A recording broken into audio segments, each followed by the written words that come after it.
In September 2022, Burkina Faso suffered its second coup d'etat in less than 9 months. Then 34-year-old Army Captain Ibrahim Traoré seized power, ousting Lieutenant Colonel Paul-Henri Damiba, who led a coup in January of that year, toppling former President Roch Kabore. Justifying why he was removing Damiba from office, Ibrahim Traoré said in a televised address that the embattled head of state had failed to tackle the perennial problem of insurgency that has been hitting Burkina Faso in recent years. Now, when Ibrahim Traoré was named as the leader of the coup plotters, certain observers pointed out his resemblance to Thomas Sankara. In addition to the Red Beret, Ibrahim Traoré had several points in common with the national icon Sankara. Both of them are captains, both came to power at the age of 34, and both were perpetrators of a coup against the military which had itself come to power by force just 8 months earlier. Ibrahim Traoré was born in 1988 in Bondokouy in the Mohun province of Burkina Faso. He attended primary school in his hometown and secondary school in Bobo-Dioulasso, Burkina Faso's second largest city. Unlike his predecessor Damiba and many other Burkinabe officers who embraced a military career as teenagers, Ibrahim Traoré had a civilian background before joining the army. He moved to Ouagadougou, the capital, to study geology at the Joseph Kizerbo University, with reports describing him as shy and rather reserved, but also very intelligent. As the valedictorian of his class, he chose to join the army rather than continue his university studies, and so in 2009, Ibrahim Traoré joined the Georges Namoano Military Academy in Po. This academy is a second-tier institution compared to the prestigious Kadiogo Military Academy, of which Thomas Sankara and the former President Damiba are alumni. Upon his graduation in 2012, Ibrahim Traoré joined the Artillery Regiment of Kaya, and 2 years later, he was promoted to lieutenant. Ibrahim Traoré quickly impressed his superiors and was sent for anti-aircraft training in Morocco. After serving in relatively junior positions in Burkina Faso's military, Traoré's major breakthrough came in 2014 when he was deployed to Mali as a soldier under the United Nations peacekeeping mission program MINUSMA. In Mali, Traoré cut his teeth fighting the jihadists and ethnic insurgents. According to various accounts, Traoré showed bravery in the face of a complex attack by militants in the northern Timbuktu region. This was in 2018.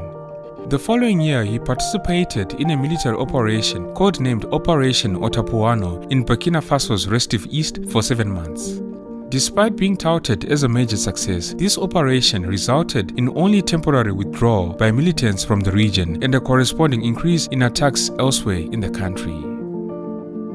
Ibrahim Traoré also served in a detachment of Makoye in the northern Sahel region at the so-called three-border zone of Mali, Burkina Faso and Niger, on the front lines against jihadist groups, and took part in several operations there.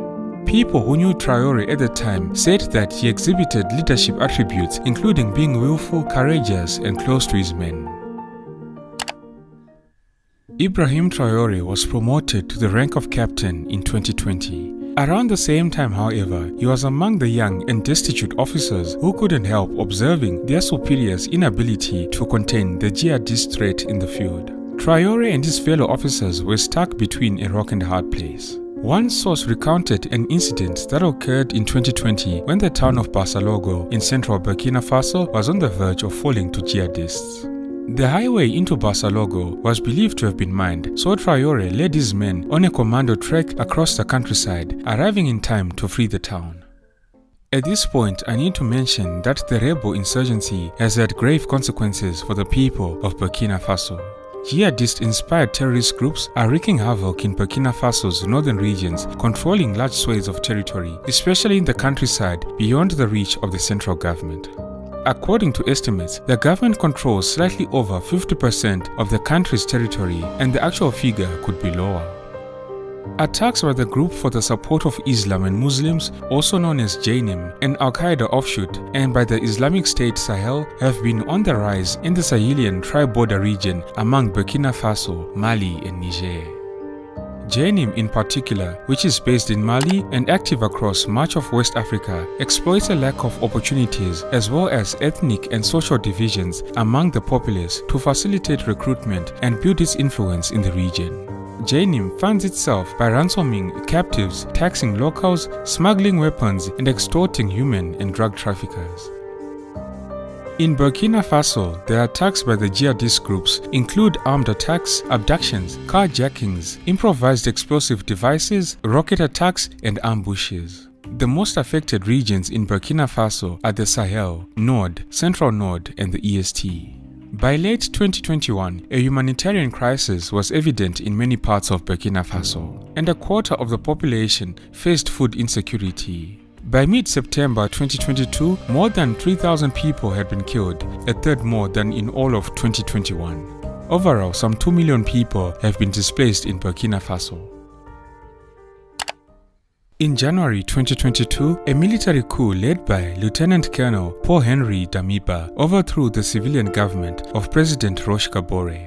President Kabore was elected in 2015 and re-elected in 2020 to replace President Michel Kafando, who led a transitional government following the 2014 popular revolution that ousted Blaise Compaoré.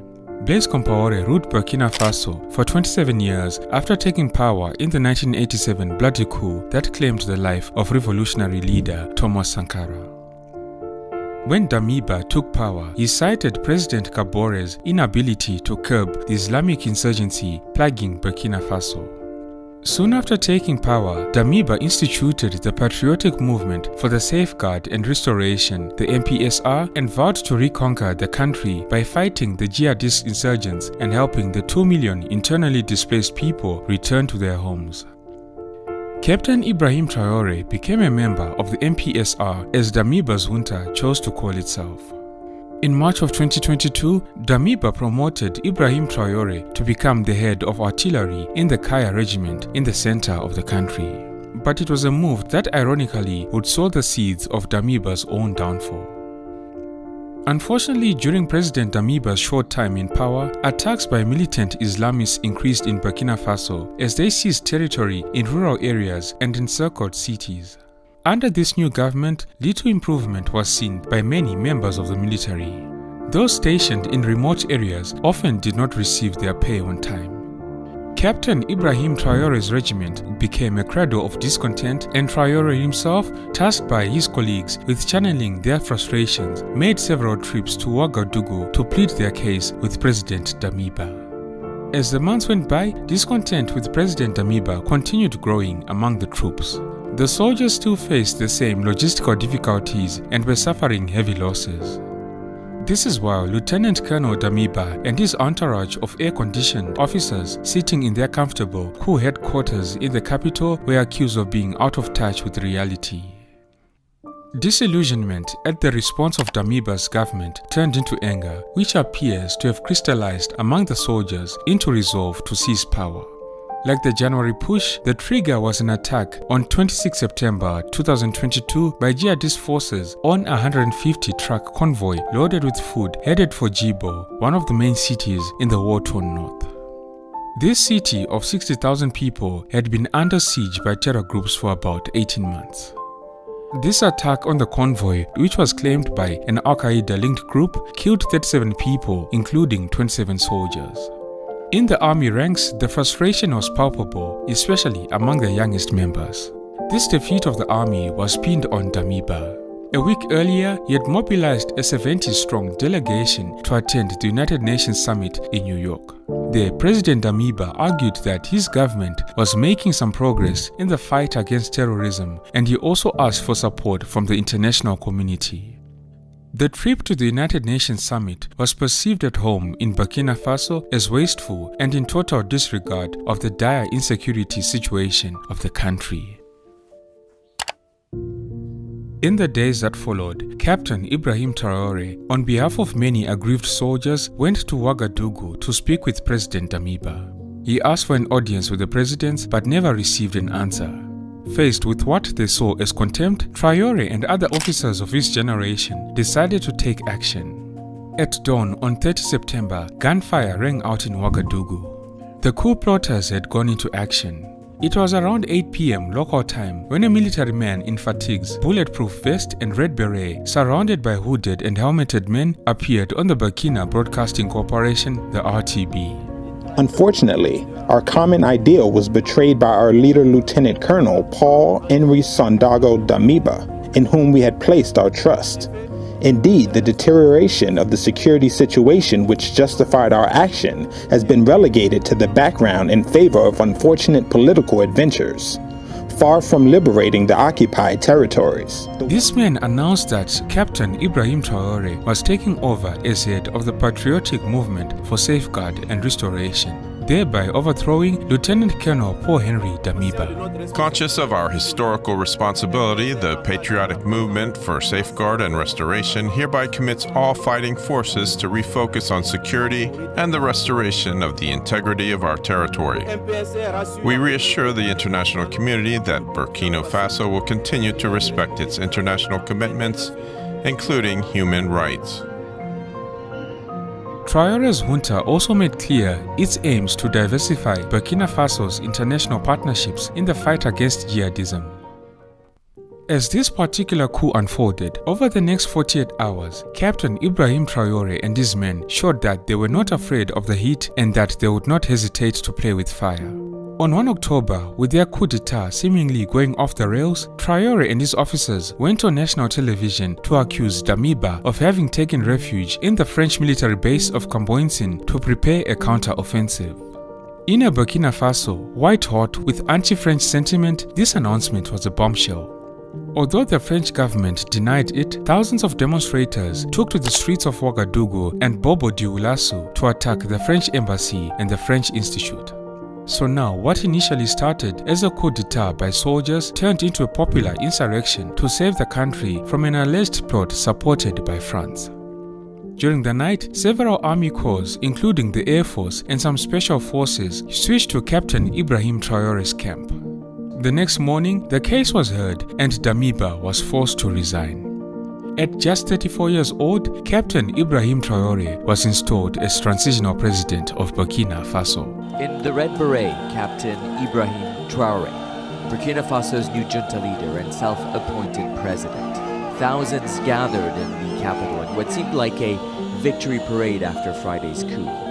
For the ousted Paul-Henri Damiba, grabbing power in the capital Ouagadougou proved easier than fighting armed groups in the north of the country, where soldiers face setbacks at the hands of armed groups linked to ISIL and Al-Qaeda. Ever since Ibrahim Traoré took hold of power, tensions have been running high with France, whose colonial rule of Burkina Faso extended from 1896 to 1960.